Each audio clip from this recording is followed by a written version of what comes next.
and Prancer. Hey guys, what's up? Angie here. I'm the founder of Love Inspiry LLC, where our mission is to build more powerful, transparent, and durable relationships. And we do that by helping couples overcome their relationship adversity, as well as preparing single individuals to enter and maintain a healthy relationship. We're all about healthiness over here, peace, tranquility, all the good stuff, all the good vibes. So stick around and join us for the conversation as we talk about how to get to know somebody. Let's talk love.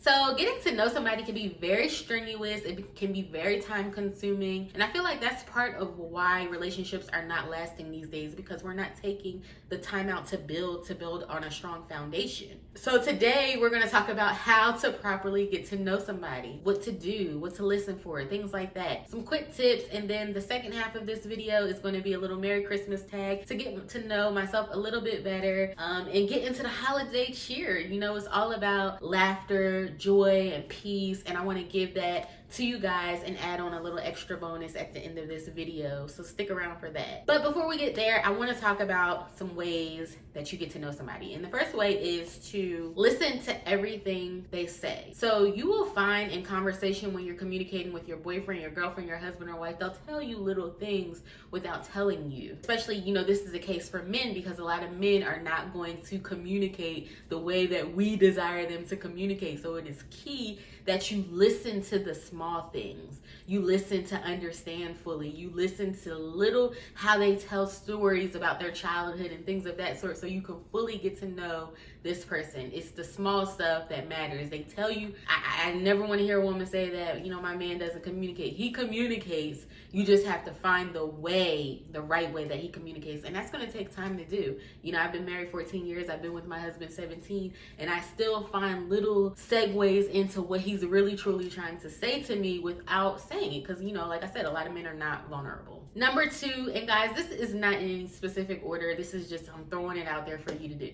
And number two is ask follow-up questions. So a good way to know somebody is if they're telling you a story, ask follow-up questions. For example, if they're telling you about their past or what happened, you know, well, why do you think this happened? Or, you know, do you think this could have contributed? Or if you did this differently, would this have happened? Blah, blah, blah. Whatever you have to do, ask the follow-up question. So, you know, on their end, they can know that you are interested in what it is that you're saying, and then also you can get to know them better. Because it's all about knowing how to love somebody. And you can't love a person fully if you don't know them, if you have that conversation with them to understand who they are, why they think the way they think, and why they do the things that they do. Number three, and it's one of my 6 ways to connect beyond sex, and that is to do something they like. And I know this could be a little bit boring because you may not want to go bowling, you may not want to go golfing, but when somebody is in their space and they're doing something that they like, they tend to open up a little bit more. They tend to give you some of them,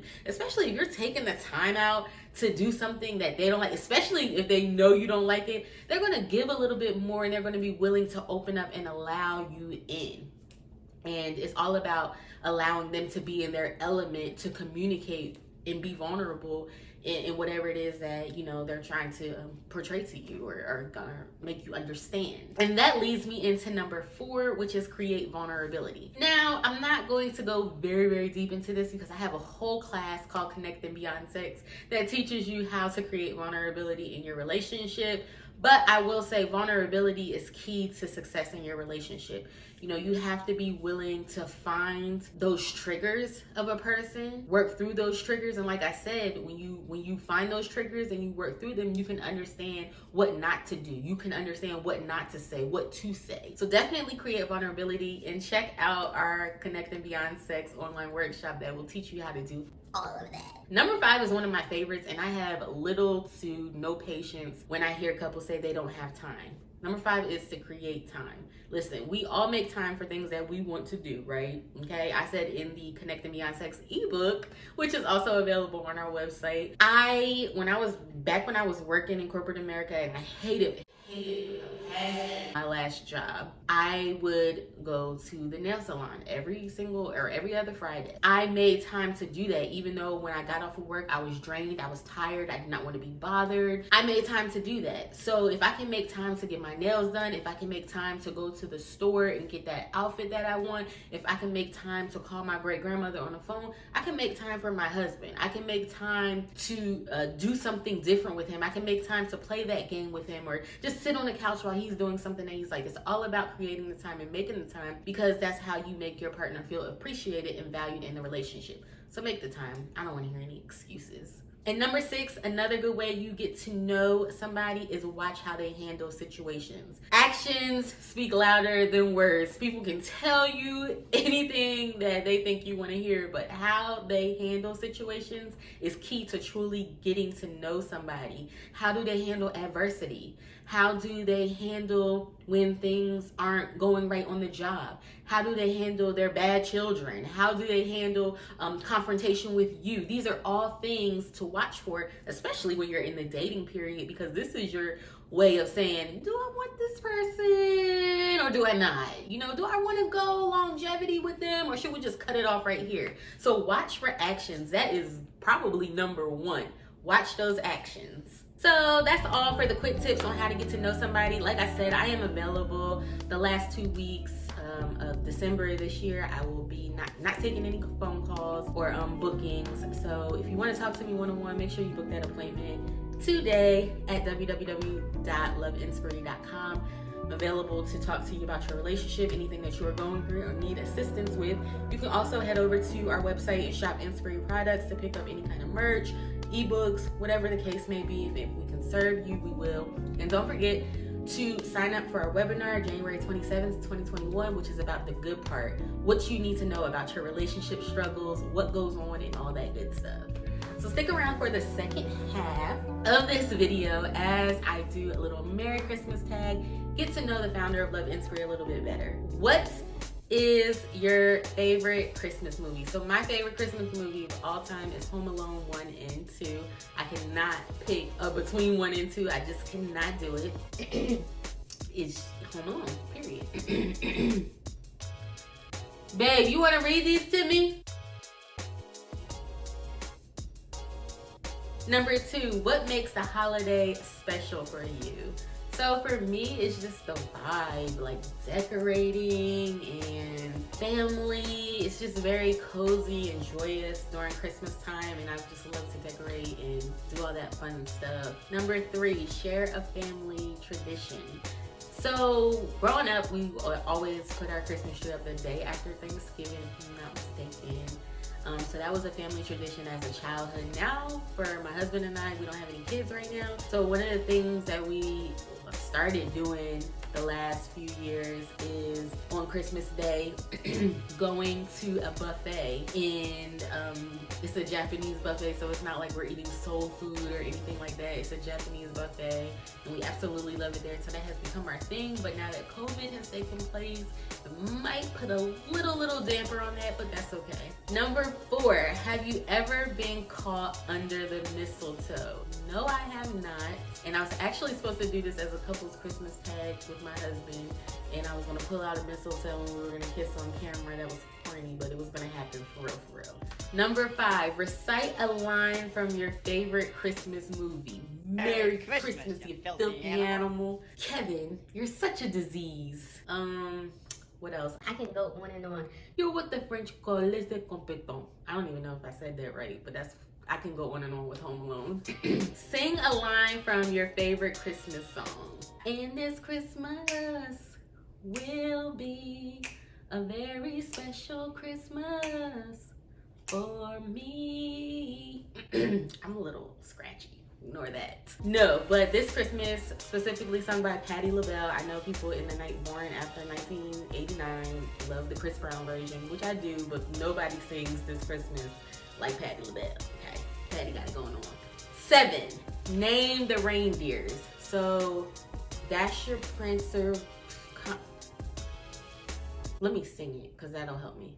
There's Dasher and Dancer and Prancer and Vixen, Comet and Cupid and Donner and Blitzen and then Rudolph. It's 8 right there?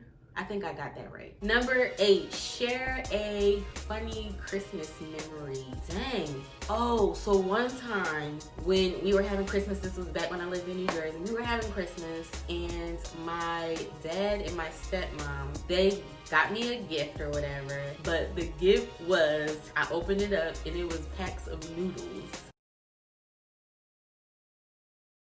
And I was like, what is this? But it was a joke. So they ended up giving me a real gift, and I was so devastated. I don't even remember what the real gift was, but that was hilarious. That was so funny when that happened to me, because I was just like, are they serious? Like noodles, spaghetti noodles? Like, what am I supposed to do with this? And I was young too, so they laughed, we laughed. It was probably the most funniest thing that happened to me on Christmas. Number 9, as a kid, did a sibling ever receive a gift that you wanted? So no, my mom always made sure that we were equal with the stuff that we got. Some stuff were joint too, like we got a video game system. Like, she didn't get us all individual. We had one video game system with multiple games, but nothing that I can remember now. They may say otherwise. Number 10, have you ever gone Christmas caroling? No, but just last night I went caroling in my home with my husband and annoyed the crap out of him. I'll probably insert some footage in here so you can see. And then I have 2 bonus questions. 2 Christmas bonus questions. Peek at gifts or be surprised. So my husband and I, we have to go Christmas shopping in the last minute because we have this thing where it's like, you want to see what I got you? We cannot hold it in at all. So we always do our Christmas shopping. Like, the gifts under my tree right now are fake. They're just there for decoration. Our real gifts will not be here probably until December 24th because they'll be open by tonight, and it's just, we would have no Christmas because we would open them up. So peek rather than be surprised would be my thought process with that. You have been granted one Christmas wish. What would it be? I guess, really, honestly, this sounds cheesy, but peace on earth. You know, I feel like a lot is going on and happening because people are not at peace within themselves. So I just pray that everybody finds peace. They seek the Lord, you know, read their Bible, and just find that joy within, so you can spread it to everybody else. You know, that's one thing that I love about understanding God and who He is and the joy that He gives. Like, nobody can give that to you and nobody can take it away. So I just hope people find peace and joy within God, within the Word. So guys, that's all I have for you today. I hope you enjoyed the 6 quick tips on how to get to know somebody. They were very quick, and the special Merry Christmas tag to get to know me a little bit better, but the holiday edition. So I hope you guys all subscribe to our channel. We would love to have you a part of the fam. And don't forget to follow us on Facebook and Instagram at Love Inspiry. Love you all. Have a blessed week, or rest of the week. And I will see you all somewhere on the inside of one of Inspiry's products. Have a blessed one.